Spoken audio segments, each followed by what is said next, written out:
হেরা গুহা, বরাবরের মতো গভীর নিস্তব্ধতা বিরাজমান।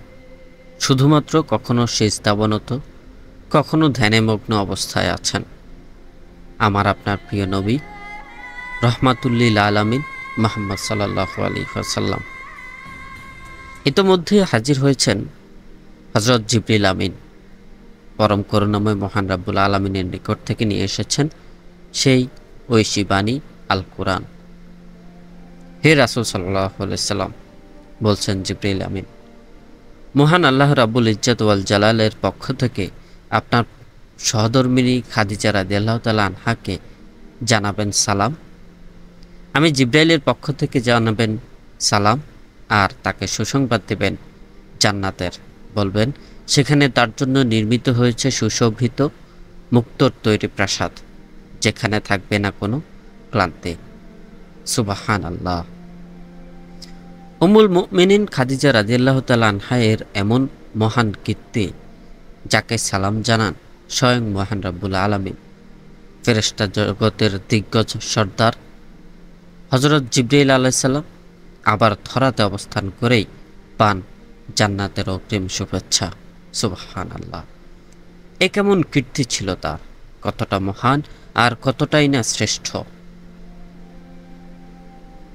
তীব্র রোদ, তপ্ত পাথর আর সুউচ্চ পাহাড় বেয়ে যিনি সর্বদা আহার প্রশান্তি আর সহচর্যের ব্যবস্থা করতেন, হেরা পর্বতে ধ্যানরত আল্লাহর রাসূল স্বীয় স্বামী রাসূল সাল্লাল্লাহু আলাইহি সাল্লামের জন্য, যেখানে তিনি সত্য ধর্মের স্বরূপ উন্মোচনে স্রষ্টার ধ্যানে অপেক্ষমান, যেখানে বর্ষিত হয় বাণী চিরন্তনী, আসে রবের পক্ষ থেকে তার সৃষ্টির জন্য নিদর্শন।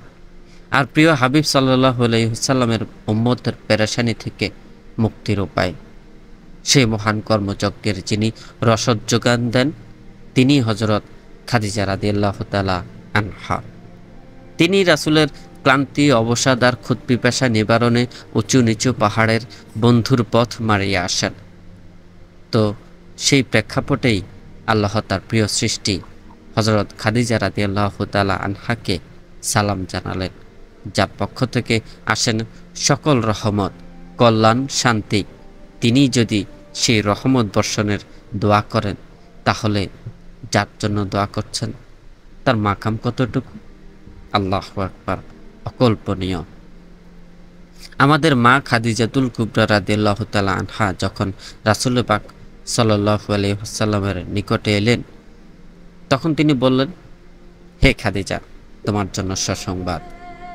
মহান রাব্বুল আলামিন ও জিবরিল আমিন তোমাকে জানিয়েছেন সালাম, দিয়েছেন জান্নাতে নির্মিত প্রাসাদের সুসংবাদ, যেখানে থাকবে না কোনো ক্লান্তি। হযরত খাদিজা রাদিয়াল্লাহু তাআলা আনহা এর চেহারায় আনন্দের তুটি, নয়ন যুগলে খুশির অশ্র।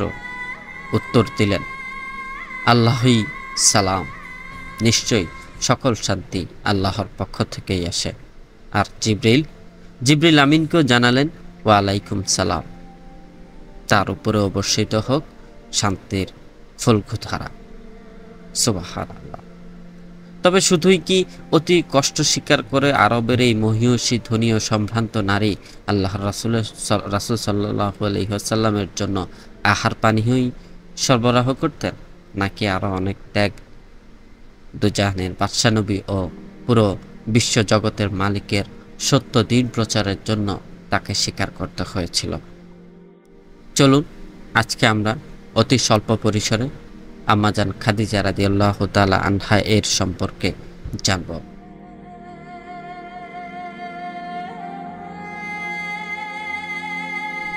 সুপ্রিয় বন্ধুরা, পবিত্র মাহে রমজান মাসের আমার এই বিশেষ অনুষ্ঠান রমজানের আলো, প্রতিদিন এক নূতন উপলব্ধি অনুষ্ঠানে আপনাদের জানাই আমন্ত্রণ। নবী, রাসূল, সাহাবা, ইমাম, মুজতাহিদ ও ওলিয়া উলিয়াদের জীবনের শিক্ষণীয় ঘটনা নির্ভর এই অনুষ্ঠানে আজকের পর্বে থাকছে উম্মুল মুমিনিন খাদিজা রাদিয়াল্লাহু তাআলা আনহা, নবী সাল্লাল্লাহু আলাইহি সাল্লামের সঙ্গিনীর ত্যাগ ও তিতিক্ষার গল্প।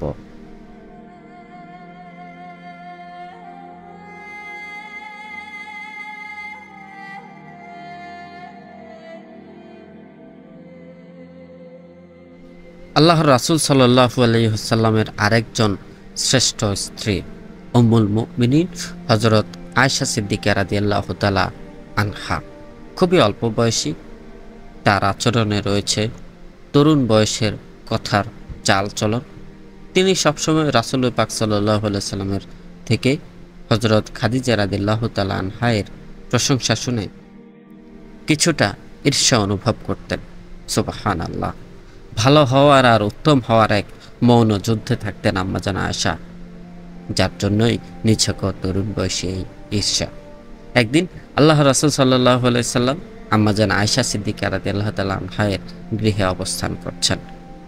তখন হযরত আয়েশা সিদ্দিকা বর্ণনা করেন এইভাবে, আমি রাসূলুল্লাহ সাল্লাল্লাহু আলাইহি সাল্লামের কোনো স্ত্রীকে নিয়ে খাদিজা রাদিয়াল্লাহু তাআলা আনহায়ের মতো এতটা ঈর্ষান্বিত হইনি, যদিও আমি তাকে দেখিনি। কিন্তু নবী সাল্লাল্লাহু আলাইহি সাল্লাম প্রায়ই তাকে স্মরণ করতেন। একবার আমি বললাম, আপনি বারবার খাদিজাকে স্মরণ করেন, আল্লাহ তো আপনাকে তার চেয়ে উত্তম স্ত্রী দান করেছেন।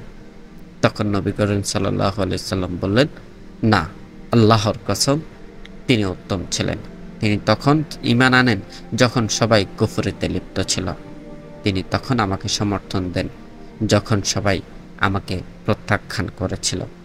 তিনি আমাকে তার ধন সম্পদ দিয়ে সাহায্য করেন যখন অন্যরা আমাকে কিছু দিত না, আর তার গর্ভ থেকেই আল্লাহ আমাকে সন্তান দান করেছেন। অন্য স্ত্রীরা সেই সৌভাগ্য লাভ করতে পারেনি।